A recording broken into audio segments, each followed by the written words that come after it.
Welcome to my channel.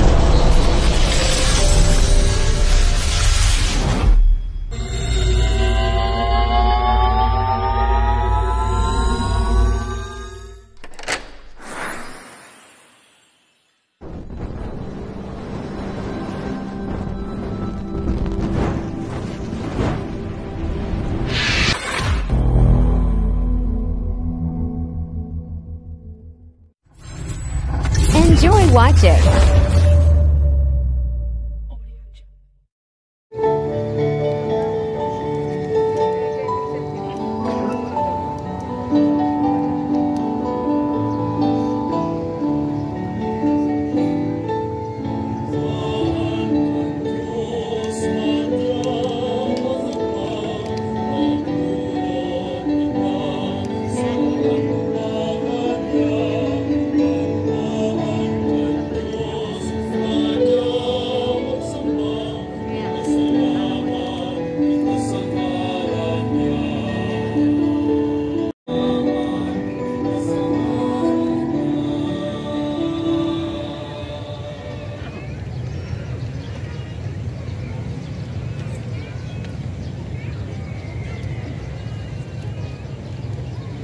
Sa inyo Diyos magmay na ako. Ngunyan po si Kristo na buhay liwat. Happy Easter po sa inyo gabos. Pili po sa inyo mga katahit na tibaan. Si Mana Santa pa. Ano po? Makibati. Happy Easter po. Ngunyan po, may bahanan sa tuyang mga intensyon. Kita nagkakaribot, tangaling pasalamatan na sa tuyang kaguratan, asintahan sa ning kaupawan. Maghagad kita, ngintawad para sa tuyang mga kasalan na ginibo, asin maghagad ngintama para sa tuyang mga pangangaitan. Gabos po sa ngaran kanama, asin kanaki, asin kan Espiritu Santo. Amen. At kaguranan, Bapa sa inyo. Asin sa iyong Espiritu. Mga tugang ako tahan sa tong mga kasalan. Nangani pagkani ko kitang magselebra at mga banal na mister. Gabos po, nagpupumpisa lang po Sa Diyos na nakakamay. Asin sa ito mga tugang na nagkasala ako rin magulit. Sa isip, sa katanganon, sa gibo, asin sa kapabayaan. Sala ako, maguling sala ako. Kaya nangangapi ako sa Santa Maria, Nanay na Birhen, sa gabos na Angeles, asin sa Diyos, asin sa ilo mga tugang, na ako ipamigbi sa kagurangan ng Diyos. Maharap manlugod sa tong Diyos na makakamay, asin pakapatawanaan sa tong mga kasalan. Naroon kita sa buhay na dahil ka sa ko. Amen.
pamimilitan. O Diyos, nagudya na andaw, huligan mo kong aki sa pagloob ng kagatanan, binuksan mo para sa mo ang tintuan, pasiring sa buhay na daig ka sa turan. Awan sa mo, nabibig kami, na kami nakutok ng mga salagilid, ng pagkabuhay-buhat ng kaguratan, magbangon sa liwanag ng buhay, huligan pagbabago, lagi mo ka sa imong espiritu. Uli kay Yesu Cristo, paguratan niya mo sa imong aki, na kay mamong nabubuhay as inagahanin, na sa rong ng Espiritu Santo, Diyos sa kabos na kapanahonan, kan mga panahon. Amen. Tingnan niyo kung po niya ito ng mga babasahan.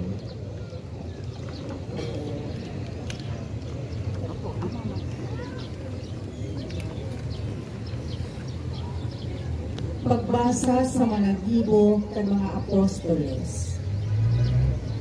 Si Pedro, pagbukakan moso, nagsabi, sa totoo, nasasabutan ko na mayo ning pinapalain ang Diyos.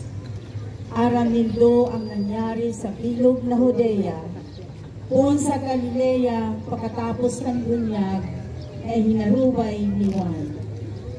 Si Jesus na taga Nazaret, kan paano siya inahdan kan Diyos, kan Espiritu Santo, asin kapangyarihan.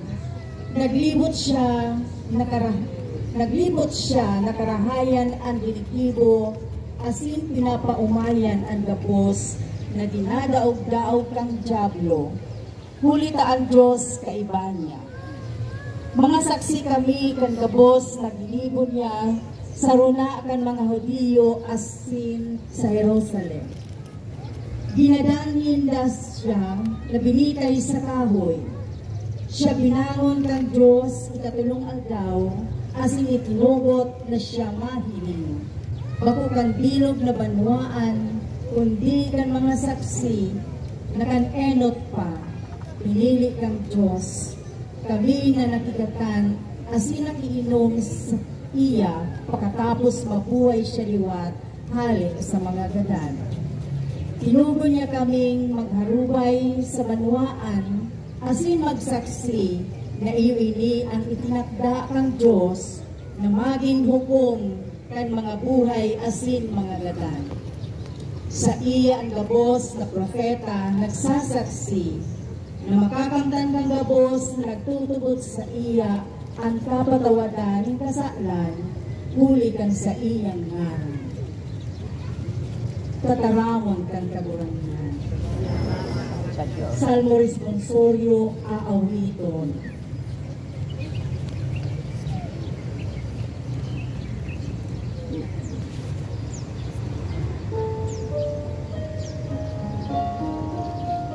Oh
Mabasa sa sulat ni San Pablo sa mga taga-Colosas.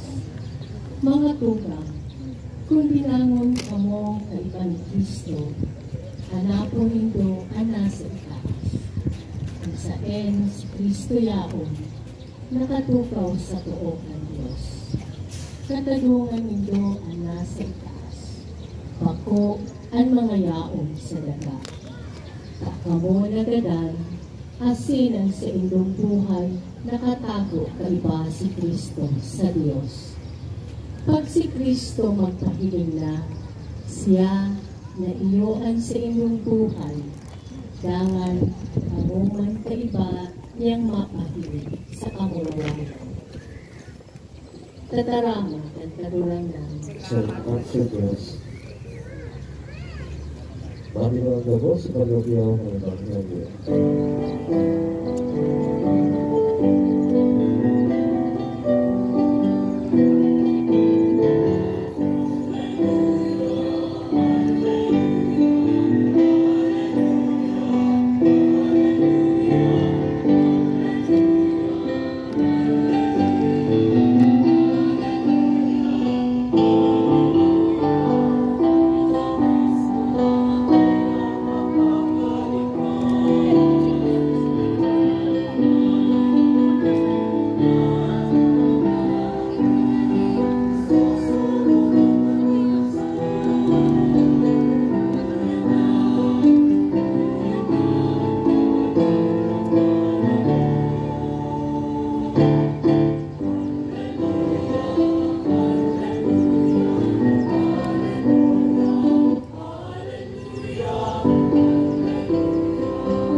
Ang paguranan Bapa sa ito. Asin sa imong Espiritu. Pagrukyaw kan banal na Ebanghelyo susog ni San Juan. Kamurawayan sa imong kagalangan.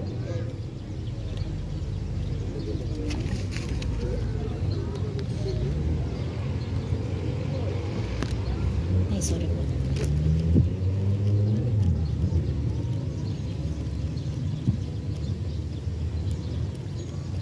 Enot na aldaw kan simana, angang amay, matiklong pa. Si Maria Magdalena, nagpalulugan asin dahili, nagyapo hitanit na sa lulugan. Kaya duminalagan siya asin nagpasiring ti Simon Pedro, sa kampasiring sa sarupan na disipulo, itong padangan ni Jesus, nagsabi sa ina. Tinuhanin na ang kagurangan sa lulugan, asin ay may arang konsensya ibinunta. Nagluwas si Pedro, asin ang sarupan na disipulo, asin nagpalulugan. Sabay na nagdalagan ang duwa. Alagad itong sarupan na disipulo, mas makaskas magdalagan ni Pedro, na enot, asin enot na uminabot sa lulugan. Pagdugo sa pagsirig, dahil niya nakalatag ang mga lino, alagad ay siya luminaw. Uminabot man si Simon Pedro na nagsusunod sa iya, luminaog sa lulugan, asin natanaw ang mga lino nakalatag, asin ang panyo na nasa ibabaw kan payo, na inakalaog kay bakan mga lino, kundi nakasumay, nakalukot sa sarong lugar. Dangan naglongban ang sarupan ng disipulo, ang enot magabot sa lulugan, naghiling asin nagtubod. Nanaipan nila nasasabutan ang kasuratan, na kaibuhan mabuhay sa luwan, halip sa mga ganap.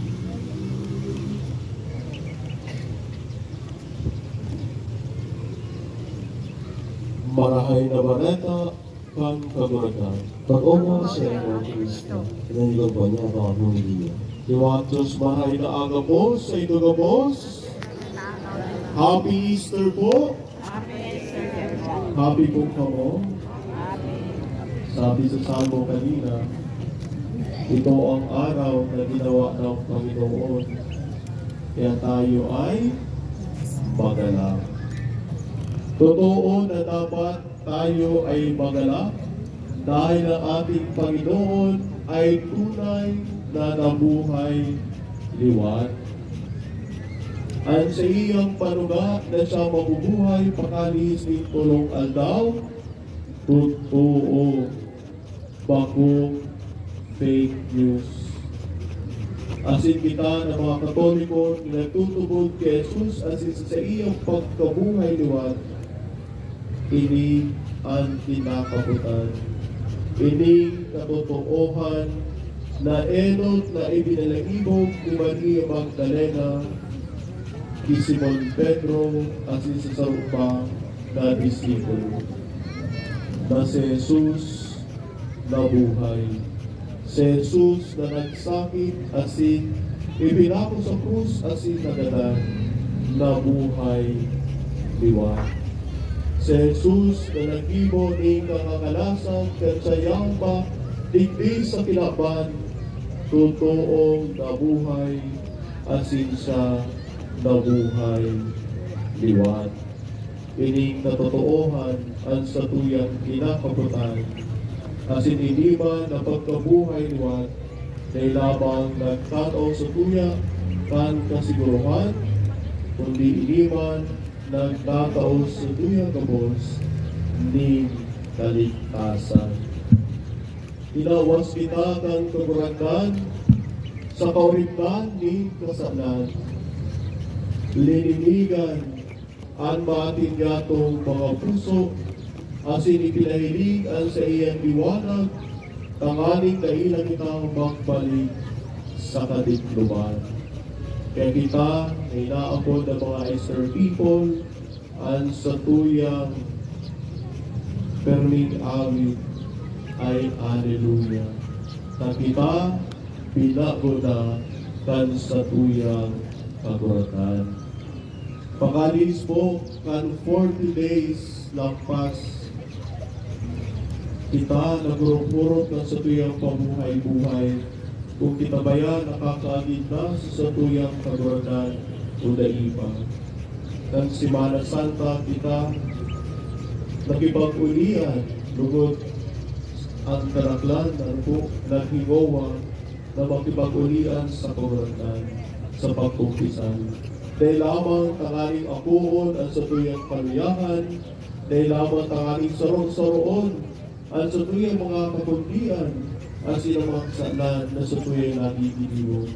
Kundi, dapat mas nagkusog ang sa tuyang buod na magibo ng mga bagay na marahay asin gusto.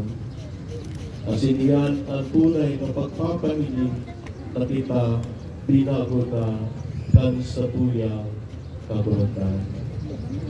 Mawawaran po din saysay ang pagkabuhay liwan ni Kristo kung kita mismo magaling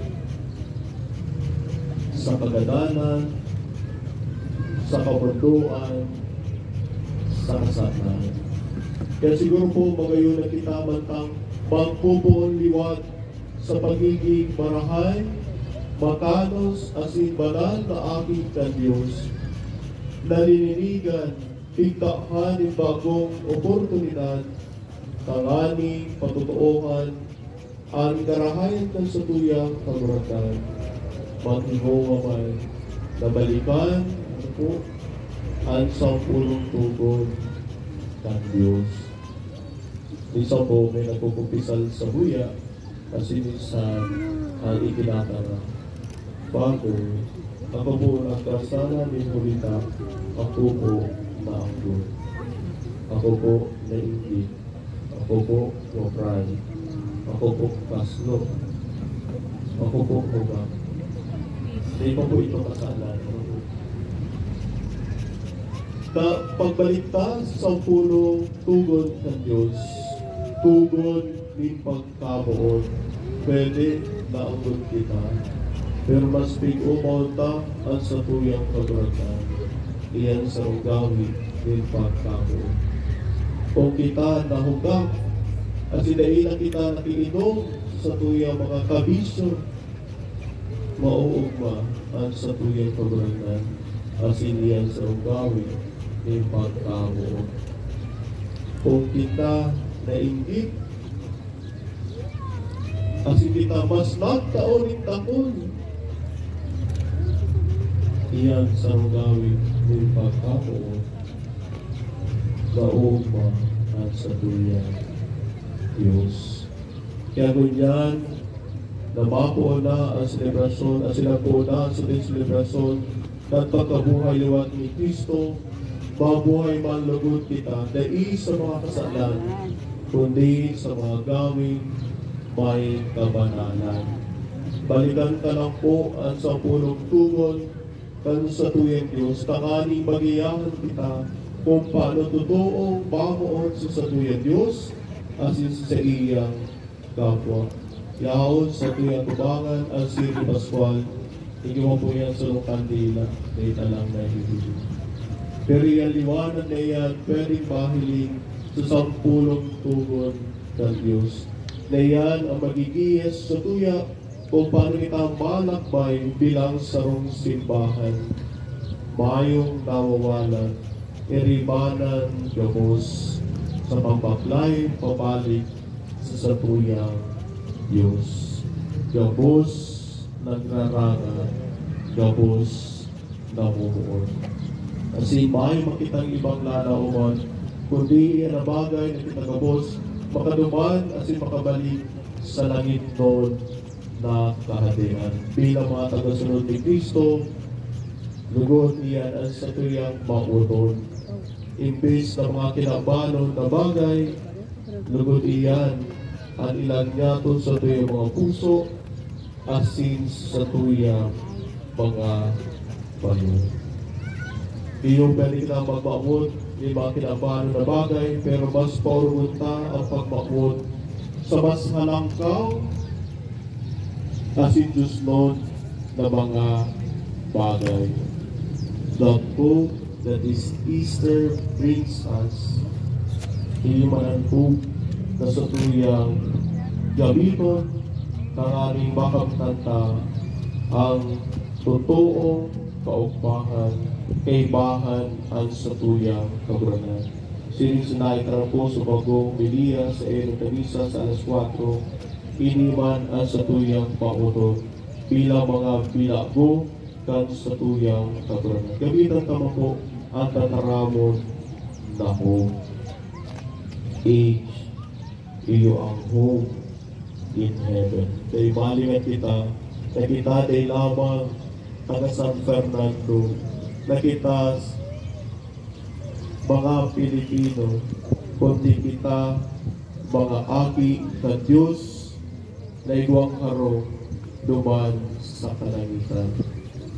That home in heaven. Pandua, we may hope that we may obey God's commandments. Sining sa sinabi ko sa bago. Sunod ta ang kabutan asin tugon kan sa tuyang kabranan. Dai ang sa tuyang sadiri pagkong ilisayban, kundi iyon sana ang sa tuyang kabranan. We also hope to be true or to become true to our promises. At yan po, masikwal kita kan mga gibo ni Satanas asin mapanuga kan sa tuyang pagtutubod sa tuyang kabranan. Panuga na kita magiging marhay na tagasundod kan sa tuyang kabranan. May we all hope that all of us may become true to our promises. Panguri, we may all hope to participate in the evangelization efforts of our church. Siring sa ginibo ni Maria Magdalena kan maaraman niya na si Jesus na buhay diwat. Ihinarubay ni ini kay Pedro, itaman na permi nakakadagog kan marahay na bareta kan kaburatan.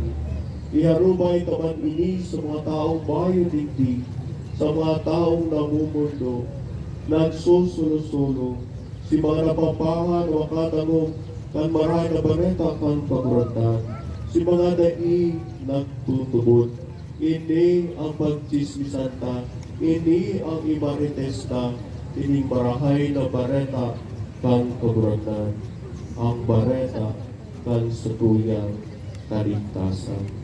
Lugod tabang kita kan satuyang kaburatan. Namun yan, ginabrudoktaan sa iyong pagkabuhay liwan, that all our hope may become true, that hope in heaven, obedience to God's will, true to our promises, and participation in evangelization.